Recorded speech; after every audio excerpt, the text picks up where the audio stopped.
Halo, apa kabar? Kita bertemu lagi di mata kuliah konversi energi 1, di mana pada mata kuliah ini capaian pembelajaran yang kita harapkan adalah mahasiswa mampu memahami mesin-mesin fluida dan pengkondisian udara. Sehingga kompetensi dasar yang akan kita pelajari pada mata kuliah ini yaitu bentuk-bentuk energi yang terbagi atas pompa, yang kedua adalah kompresor, yang ketiga adalah turbin air, dan yang keempat adalah pengkondisian udara. Baik, kita langsung masuk saja ke materi, yaitu yang pertama adalah bentuk-bentuk energi. Adapun bentuk-bentuk energi ini terbagi atas yang pertama, energi dan availabilitas. Di mana energi adalah kemampuan untuk melakukan suatu kerja. Sedangkan availabilitas yaitu kemampuan sistem untuk menghasilkan kerja yang berguna. Di mana di sini kerja adalah hasil perkalian gaya dengan panjang pergeseran benda.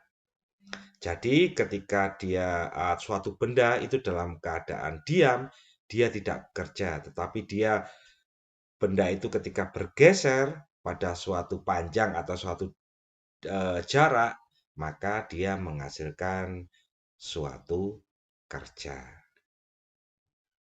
Dan klasifikasi serta macam-macam jenis energi terbagi atas yang pertama, energi dalam transisi, yaitu energi yang bergerak melalui batas sistem. Selanjutnya adalah energi tersimpan, yaitu energi yang berada di dalam sistem.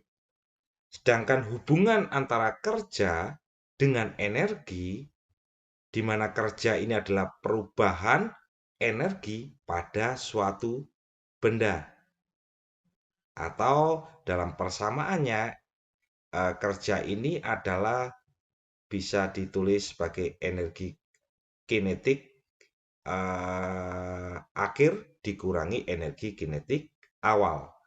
Atau energi potensial awal dikurangi energi potensial akhir. Saya ulangi lagi, hubungan antara kerja dan energi, di mana kerja ini adalah perubahan energi pada suatu benda. Sehingga dalam persamaan untuk kerja, yaitu W biasanya kerja itu tulisnya, adalah energi kinetik akhir dikurangi energi kinetik awal. Atau kerja juga bisa ditulis sebagai W sama dengan energi potensial awal dikurangi energi potensial akhir. Oke, bisa dimengerti. Sedangkan energi dalam transisi ini contohnya adalah energi panas yang keluar menuju lingkungan. Sedangkan energi tersimpan ini yaitu energi potensial dan kinetik dari molekul di dalam suatu sistem contohnya. Jadi mereka bertumbukan antar atom untuk mencapai suatu kesetimbangan. Oke. Energi tersimpan ini bukan energi yang disebabkan oleh pengaruh dari luar. Misalnya suatu air di dalam gelas yang Anda pindahkan ke tempat lain dengan posisi yang miring. Maka air tersebut mendapatkan energi dari luar. Sedangkan energi yang lain dapat Anda lihat dalam tabel berikut. Di sini ada energi, yaitu energi mekanik, hubungannya dengan energi tersimpan dan transisinya. Energi mekanik, energi tersimpannya adalah energi potensial atau kinetik, sedangkan energi transisinya adalah kerja. Untuk energi listrik, energi tersimpannya adalah energi medan elektrostatik, sedangkan energi transisinya adalah aliran listrik. Untuk energi kimia, energi tersimpannya adalah interaksi elektron dari dua atau lebih atom dan atau molekul-molekul menghasilkan senyawa kimia yang stabil. Sedangkan energi transisinya adalah reaksi endotermis dan reaksi eksotermis. Apa itu reaksi endotermis? Reaksi endotermis atau disebut juga endotermal adalah reaksi yang memerlukan energi atau menyerap energi dari lingkungan ketika reaksi terjadi. Umumnya reaksi ini menghasilkan suhu yang dingin. Contoh dari reaksi endotermis ini adalah asimilasi dan fotosintesis. Sedangkan reaksi eksotermis ini adalah reaksi yang mengeluarkan energi atau menghasilkan energi ketika reaksi terjadi. Jadi perbedaan tadi, kalau endotermis itu memerlukan energi. Kalau eksotermis itu mengeluarkan energi atau menghasilkan energi ketika reaksi terjadi. Perbedaan juga dari endotermis dan eksotermis, kalau endotermis itu biasanya menghasilkan suhu dingin, sedangkan eksotermis menghasilkan suhu panas. Contoh untuk eksotermis ini adalah membakar minyak tanah di kompor. Selain itu juga ada nyala api unggun di kita saat camping dalam suatu perkemahan. Selanjutnya energi nuklir. Energi tersimpannya adalah energi potensial pada inti atom, sedangkan energi transisinya adalah radiasi fisi dan radiasi fusi. Nah, di sini apa itu perbedaan antara radiasi fisi dan radiasi fusi? Untuk radiasi fisi di sini, ini adalah reaksi fusi nuklir atau reaksi pembelahan inti atom akibat tubrukan inti atom lainnya. Dan pastinya akan menghasilkan energi dan atom baru yang bermassa lebih kecil. Hasilnya adalah radiasi elektromagnetik. Contohnya adalah ledakan senjata nuklir dan pembangkit listrik tenaga nuklir. Ini adalah fisi atau reaksi fisi, hubungannya dengan radiasi fisi. Sedangkan radiasi fusi ini hubungannya dengan reaksi fusi nuklir, yaitu reaksi peleburan. Kalau reaksi fisi adalah reaksi pembelahan, kalau reaksi fusi adalah peleburan. Ya, kalau tadi fisi menggabung, kalau ini memecah, bahasanya begitu kalau untuk fusi.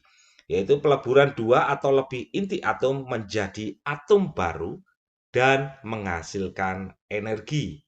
Juga dikenal sebagai reaksi yang bersih. Hasilnya radiasi sinar alfa, beta, dan gamma yang sangat berbahaya bagi manusia.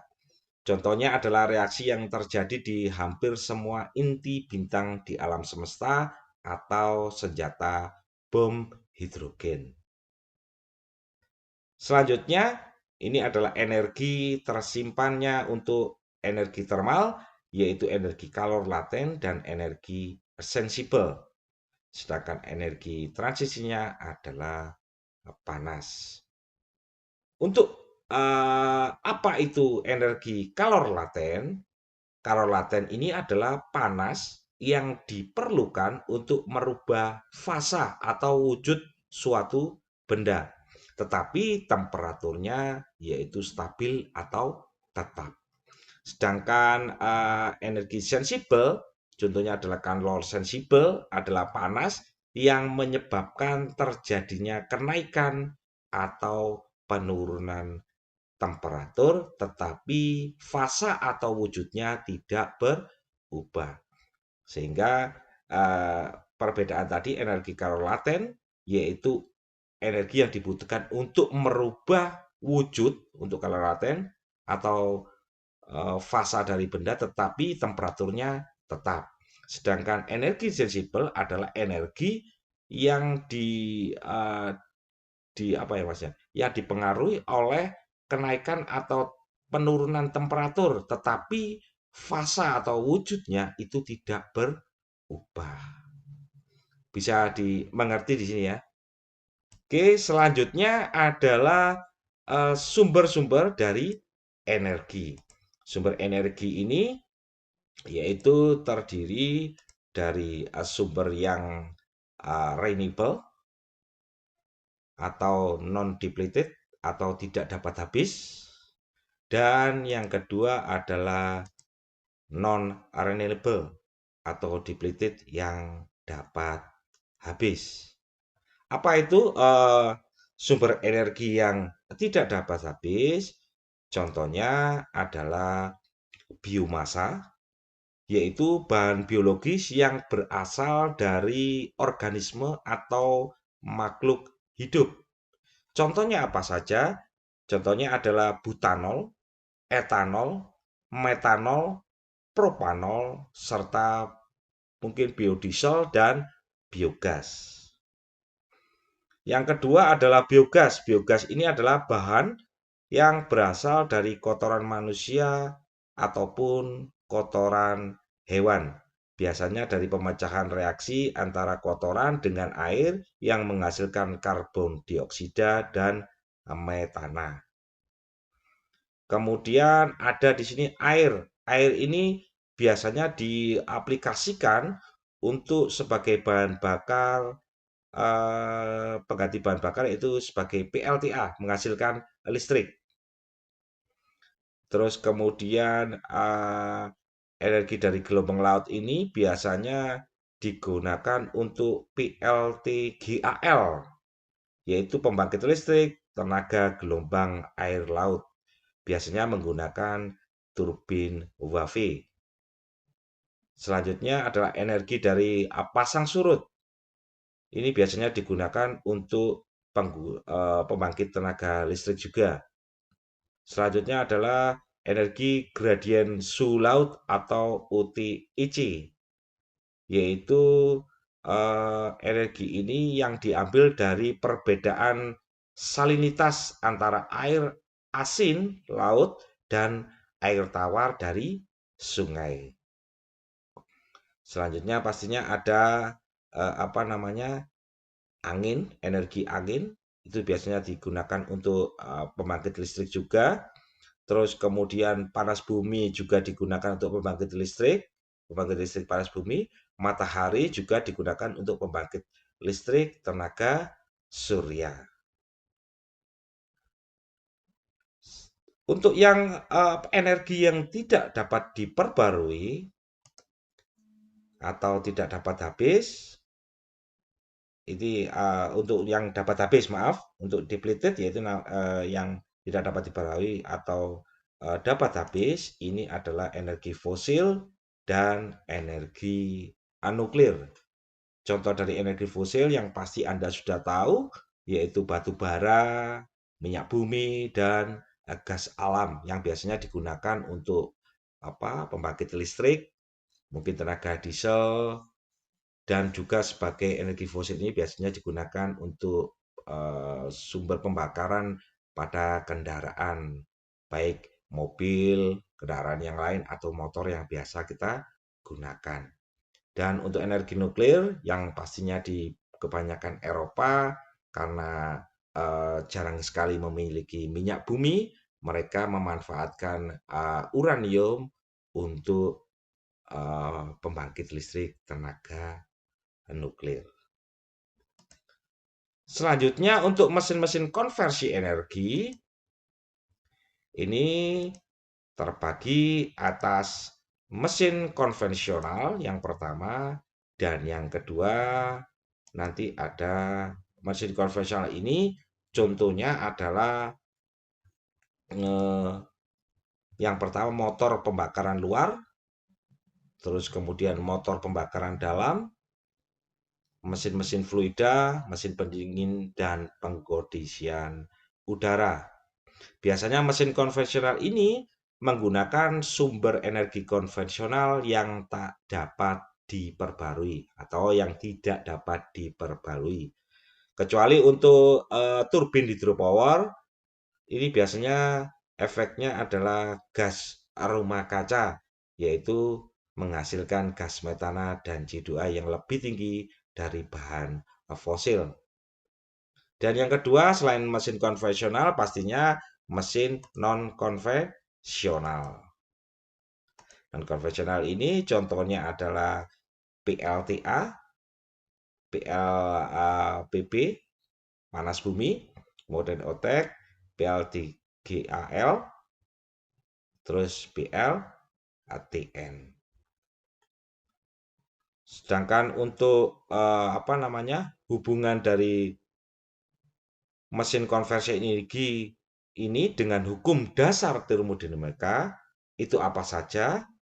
Yang pastinya di sini hubungan dengan hukum dasar termodinamika kita hubungkan dengan hukum termodinamika yang ke-0, yaitu tentang kesetimbangan energi. Apa itu hukum termodinamika ke-0? Biasanya dapat dideskripsikan sebagai hukum awal menyatakan bahwa dua sistem dalam keadaan setimbang dengan sistem ketiga.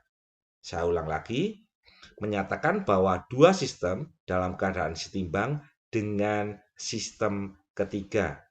Maka ketiganya dalam saling kesetimbangan satu dengan yang lain.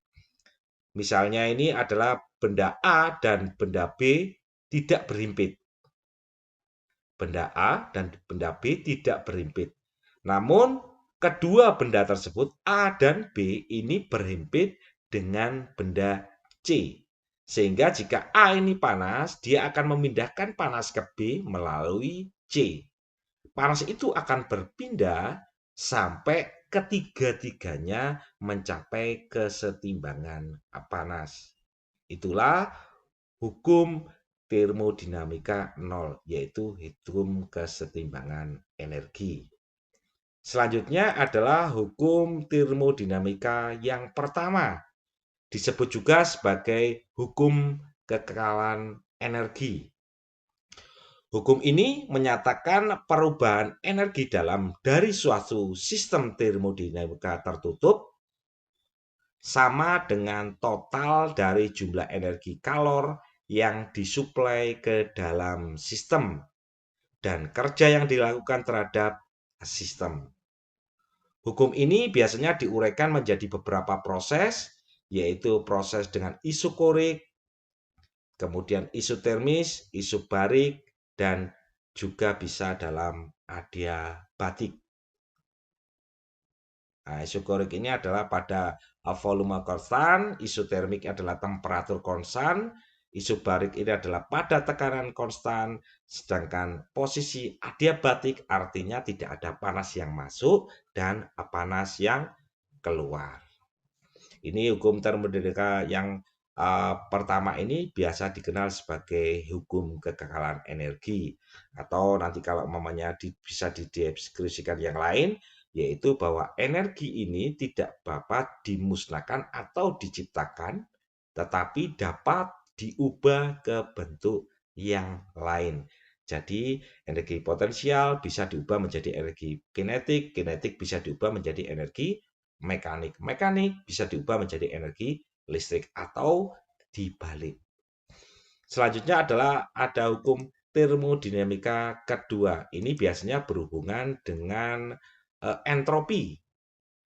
Ini yaitu kalor mengalir secara spontan, ya. Kalor mengalir secara spontan, tidak dipaksakan dari benda bersuhu tinggi ke benda bersuhu rendah dan tidak mengalir spontan ke arah sebaliknya. Artinya di sini ketika benda A adalah lebih panas dan benda B adalah lebih dingin, maka jika kita himpitkan, maka tanpa kita paksa pun panas ini akan berpindah dari A menuju B. Tetapi dia tidak bisa secara tidak dipaksa panas atau dingin berpindah ke A. Itu tidak bisa. Kecuali Anda memaksa dengan memberikan suatu alat yang lain sehingga yang dingin berpindah ke panas atau yang lebih rendah temperaturnya berpindah ke temperatur yang lebih dingin. Contohnya biasanya adalah mesin pengkondisian udara atau mesin AC. Selanjutnya yaitu hukum termodinamika ketiga. Ini biasanya berhubungan dengan temperatur nol atau temperatur absolut. Dan hubungan dengan hukum dasar termodinamika yang lain yaitu perpetual motion. Yaitu adalah artinya gerak abadi. Apa itu? Deskripsinya adalah gerak abadi itu tidak pernah berhenti. Suatu alat atau sistem yang bila gerakan tersebut dimulai, maka akan selalu berkelanjutan atau berlanjut terus selamanya tanpa ada energi dari dalam maupun dari luar. Jenis mesin ini mungkin ya bisa dibilang tidak mungkin karena akan melanggar hukum termodinamika yang pertama atau hukum termodinamika yang kedua. Karena mereka dianggap yaitu didorong oleh energi yang tersimpan di dalam sumbernya yang akhirnya pastinya lama-kelamaan akan habis. Memang sangat lama, tetapi lama-lama kayak mesin yang digerakkan tuh ada energi dalamnya dan suatu saat yang jangka waktu yang lama dia akan berhenti karena energi yang ada di dalam itu telah habis. Selanjutnya yaitu kita membahas tentang bentuk aliran. Bentuk aliran terbagi atas sistem terbuka dan sistem tertutup. Apa itu sistem terbuka? Yaitu massa suatu benda, ini ada ya, di yang warna kuning ini, dan energi atau bisa masuknya adalah panas dan kerja, ini dapat melintasi batas sistem dari dan menuju lingkungan. Berarti dia bisa masuk dan bisa keluar. Ini kerja dan panas juga bisa masuk dan bisa keluar. Jadi sistem terbuka itu artinya bahwa jika ada massa atau kerja yang bisa masuk ataupun keluar menuju sistem atau lingkungan. Dari sistem menuju lingkungan. Contohnya adalah kompresor, turbin, nozzle, dan motor bakar. Sistem mesin motor bakar adalah ruang dalam silinder di mana campuran bahan bakar dan udara masuk ke dalam silinder. Kemudian hasil pembakaran tersebut menjadi gas buang itu dikeluarkan melalui sistem. Memang kadang kita tertipu pada motor bakar itu tertutup, kita nggak bisa melihat, tetapi kita tanpa kita sadari ada bahan bakar dan udara yang masuk melalui klep masuk. Ya, Kemudian ketika hasil pembakaran dia dibuang ke knalpot melalui klep buangnya. Sehingga dalam sistem yang tertutup tersebut ada yang masuk dan keluar. Karena volume dari sistem tidak berubah, sehingga ini sistem ini biasanya disebut sebagai volume kontrol.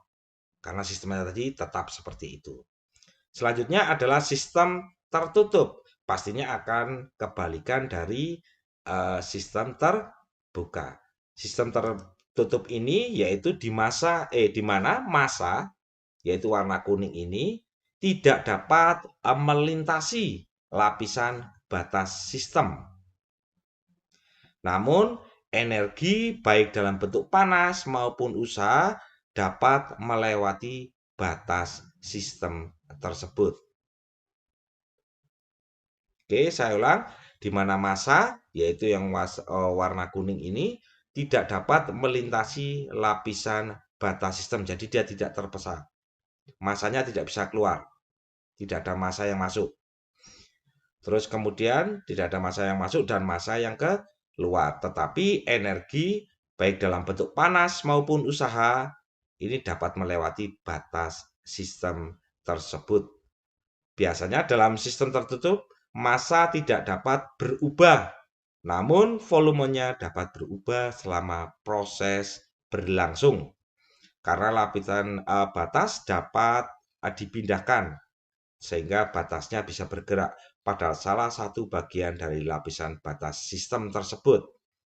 Contoh sistem tertutup ini adalah balon udara yang kita panaskan, di mana massa udaranya di dalam balon adalah tetap, tetapi volumenya berubah dan energi panas masuk ke dalam massa udara di dalam balon. Sehingga bisa kita simpulkan untuk memudahkan ini, yaitu untuk sistem terbuka adalah massa bisa masuk dan keluar. Sedangkan sistem tertutup ini massa tidak bisa masuk dan tidak bisa keluar. Panas bisa masuk dan kerja pun bisa masuk. Karena sistem ini tidak mengizinkan adanya sistem masuk massa, maka sistem ini disebut sebagai massa kontrol. Sedangkan yang sistem terbuka tadi karena mengizinkan massa masuk, maka disebut sebagai volume kontrol. Bisa dimengerti? Oke, untuk memahami ini saya akan memberikan beberapa contoh dan saya akan coba membahasnya untuk Anda bisa mengerti kegunaan dari energi pada aplikasi sehari-hari.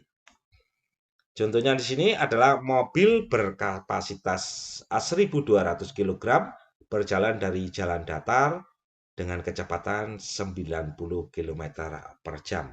Dia berjalan pada jalan datar. Selanjutnya, mobil setelah ini ya 90 km per jam, kemudian mobil melalui atau menaiki bukit yang memiliki kemiringan 30 derajat dari arah horizontal. Jika kecepatan mobil tetap konstan selama jalan itu menanjak, tentukan daya yang harus ditambahkan untuk mencapai kecepatan tersebut yang diberikan oleh mesinnya. Yang pastinya kita menjawab ini, kita memulai adalah jalan itu posisinya horizontal dulu atau datar. Di mana untuk jalan datar, kerja yang dibutuhkan atau daya yang dibutuhkan adalah massa dikalikan gravitasi dikalikan dengan kecepatan. Di mana Anda tahu di sini dalam soal massanya adalah 1.200 kg. Kemudian nilai dari gravitasi kita pakai 9,81 meter per sekon kuadrat. Dan kecepatannya adalah 90 km per jam. Anda nanti harus konversi dari 90 km per jam ini dijadikan ke meter per detik.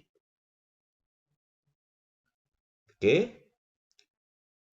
Atau Anda rubah ke satuan yang mana sehingga nanti Anda mendapatkan tujuannya adalah ke kilowatt satuannya.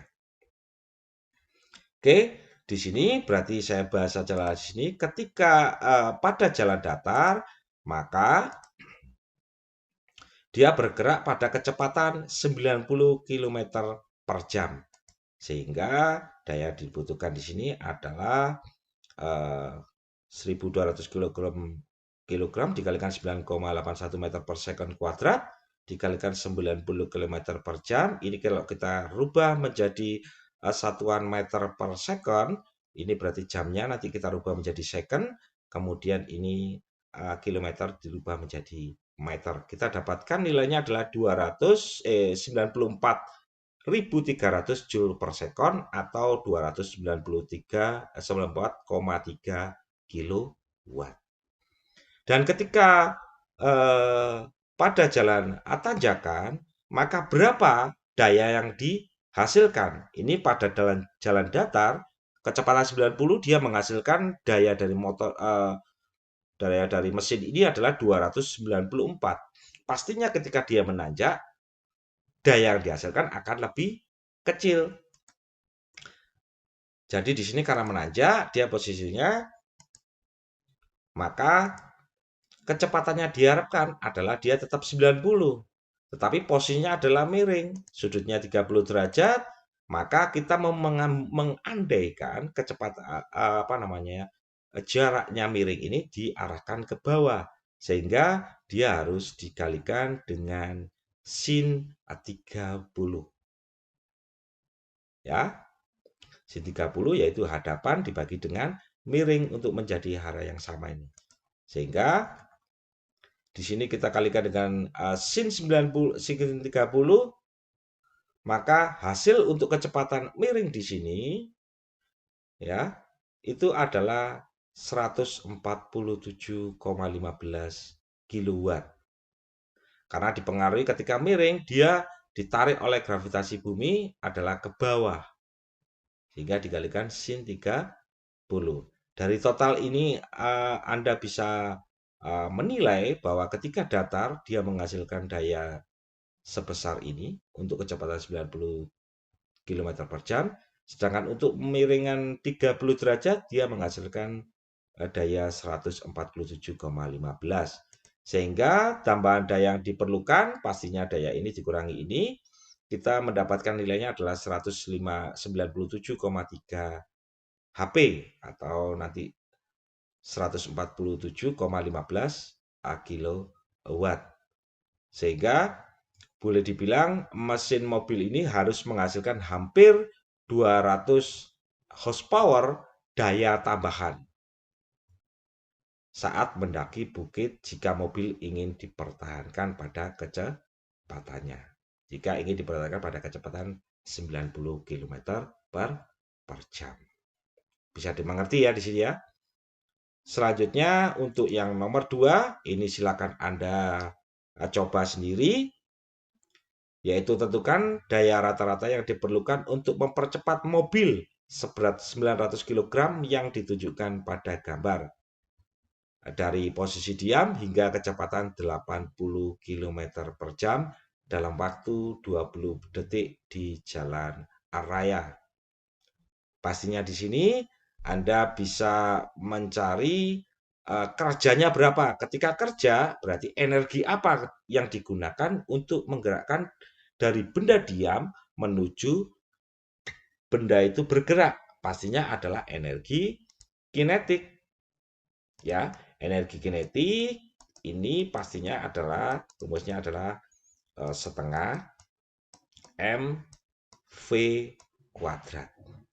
Di sini pastinya ada ditanyanya di sini benda pada diam kemudian bergerak, sehingga di sini adalah V2 kuadrat minus V1 kuadrat. V1-nya yaitu ketika dia awal, pastinya 0 kuadrat, ya sama aja. Nanti di sini adalah V kuadrat. Kemudian Anda pastinya harus merubah konversi ini, sehingga nanti Anda bisa mendapatkan satuan dari energi ini. Nah, untuk mendapatkan dayanya, pastinya energi ini nanti Anda bagi dengan satuan waktu. Nanti satuannya akan mendapatkan nilainya menjadi watt, atau nanti Anda bisa rubah menjadi kilowatt. Oke, semoga Anda bisa menjawabnya dan bisa mengerti dari apa materi yang telah saya berikan. Terima kasih telah mengikuti materi yang saya berikan.